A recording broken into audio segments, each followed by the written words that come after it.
Pep Guardiola is one of the greatest managers in the game, but his decisions have ruined some players' lives.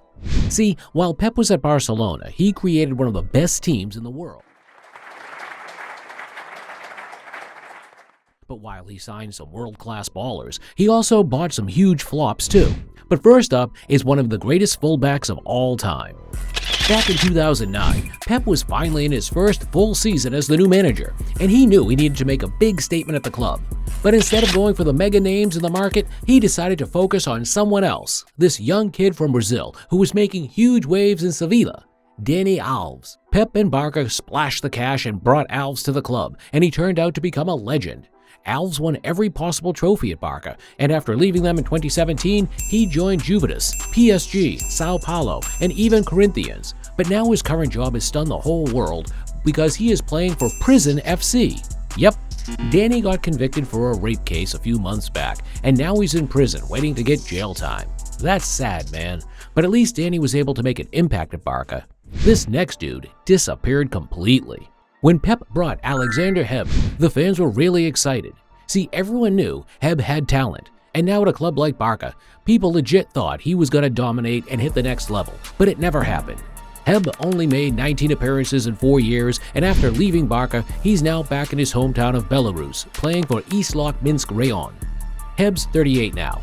If I am being honest, the dude won't be getting a big move anytime soon. What could have been, man? And if you thought Heb's 19 appearances were a joke, wait till you see this next dude, with 13.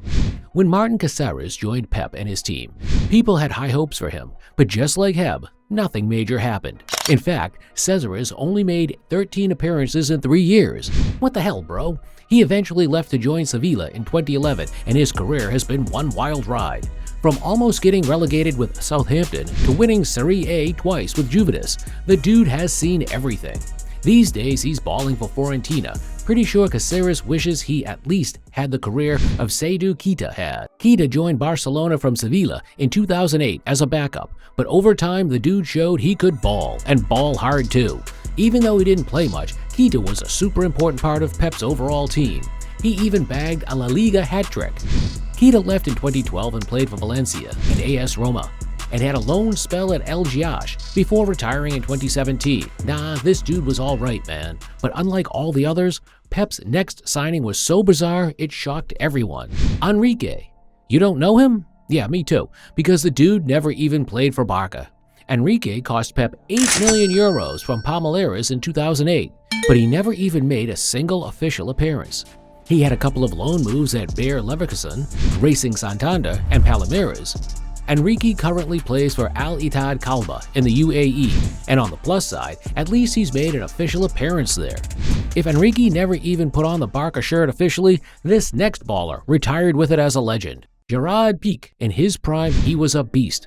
Despite actually playing for Manchester United early on, Pep decided to bring him back to Barca in 2008, and this was the beginning of the revolution. Piqué helped change the team, and together with Puyol, they formed a legendary partnership that helped me beat my homeboys on FIFA 10, 11, and 12. Big ups, my G. After 14 full seasons and a bucket load of trophies, Piqué decided to retire from the game last year, and right now, he's even got his own football competition called the Kings League. Now, despite not having a career like Piqué, Jose Manuel Pinto, too, was another fan favorite at the club. He didn't play much. Victor Valdés was unstoppable, but in the locker room, everybody loved Pinto. Heck, Messi even adored him.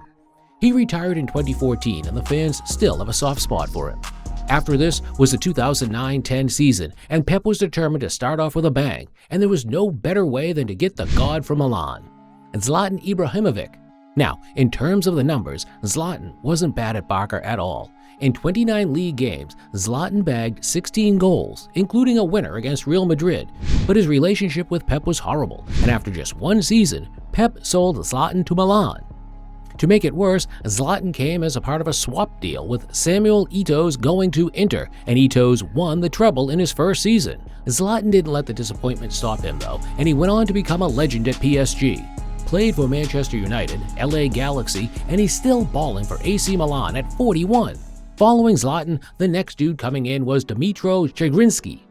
And even though he came in with a good reputation, he struggled terribly. it sucks too. I mean, Guardiola even called the guy the future of his backline, but it's all in the past now because it never worked. After just one season, Dmytro went back to Ukraine, and ever since 2016, he's been playing for AIK Athens. But unlike Dmytro, Maxwell's time at the club was incredible. He was so good they called him Mr. Dependable. Maxwell arrived in 2009-2010, and at first some people thought he just tagged along to follow his best buddy Zlatan. But unlike the big Swede, Maxwell stayed longer, and he was super impressive in the big games too.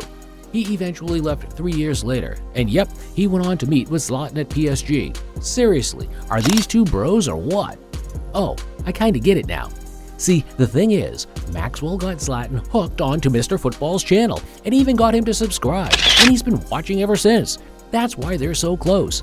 Mr. Football is forming friendships now. Pep's last signing of this season was super weird though, for all the wrong reasons too. See, ever since Ronaldo left, they'd been on the lookout for the next Brazilian superstar. And when they heard about this new kid called Kerrison from Palmeiras, they figured he was the one. And Pep signed the $12 million deal to bring him to Barca. But I'm guessing he must have left his skills back in Brazil, man, because he didn't even make a single official appearance at the club.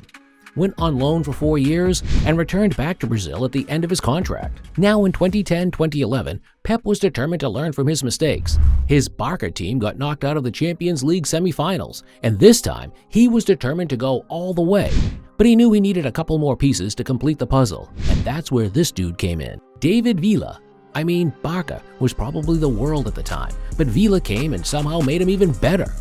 He scored 23 goals in his first season, and together with Messi and Pedro, they became MVP, literally. After Barca, Villa played for Atletico Madrid before joining Iniesta at Vissel Kobe and retiring a few years back. And now he's become an ambassador for the game. The guy's a legend. Pep was all hits this season, man. His next signing was impressive too. Pep snapped Javier Mascherano on a free from Liverpool. Mascherano was underrated, man. Kinda reminds me of myself in high school. The dude could do everything except score goals. But seriously, Mascherano was an important part of Barca's team under Pep, and even though he's a defensive midfielder, he played mainly as a center back, replaced Puyo when he retired, and made the game look easy. After 8 years, Mascherano left to go play Chinese football with Hebei China Fortune, before retiring a couple of years later. These days, Mascherano is now coaching Argentina's U20 team. Big ups. Another signing Pep secured in 2010-2011 was Adriano, and the dude could play anywhere, literally. Pretty sure the only place he didn't get in was the goal, man. I mean, he played at left back, right back, center back, midfield, attack, whoa! Talk about experience. Adriano spent 6 years at Barca and left in 2016 to join Besiktas. Now, he currently plays back in his native Brazil with Atletico Paranaense and is still going strong. Something Ibrahim Afellay wishes he could have had, because his career went straight downhill. When Afellay joined Barca, the talent was clear from day one. In his first season, he assisted that iconic Messi goal in the Champions League semifinal against Real Madrid, but that was his only highlight that season. In fact, that was the only highlight of his Barca career, because the injuries were so many, he just couldn't keep up, and he joined struggling Stoke City in 2015. Afellay currently plays for PSV, and hey, he's won the Dutch League 4 times, so I guess it ain't all bad. In 2011-2012, Pep was entering the final season at Barca, and he knew he needed to leave with a big bang, so in the transfer market, he pulled out the big guns. Cesc Fabregas. He was magic at Arsenal, and Pep managed to convince him to join Barca, but unfortunately Fabregas couldn't live up to the hype, man. He couldn't break into the Barca midfield, and got used as a false 9 for most periods. He only stayed for 2 years, and in 2015, Fabregas left to join Chelsea, before leaving for AS Monaco, and now Monza. Fabregas wasn't the only big name Pep brought in 2012, and now this next guy was the hottest thing in South American football. Alexis Sanchez. The dude was insanely awesome from Udinese, and Barca had to fight off heavy competition from other clubs to cop him. Once Sanchez arrived, they thought he'd be the guy, and even gave him the number 9 jersey. But Sanchez found it tough. Sometimes he showed the entire league just how good he could be, but most times he just looked like a shadow of his former self, and after 2 seasons, just like Fabregas, Sanchez was out to join Arsenal. Sanchez found his feet at Arsenal, but after he joined Manchester United in one of the worst swap deals of all time, he left for Inter Milan, and these days he plays for Olympique Marseille. What could have been, man. But listen, just like Pep, another coach was making a name for himself around the blocks in Europe. And the stuff he did in 2004 made him a national hero. Click the next video to find out.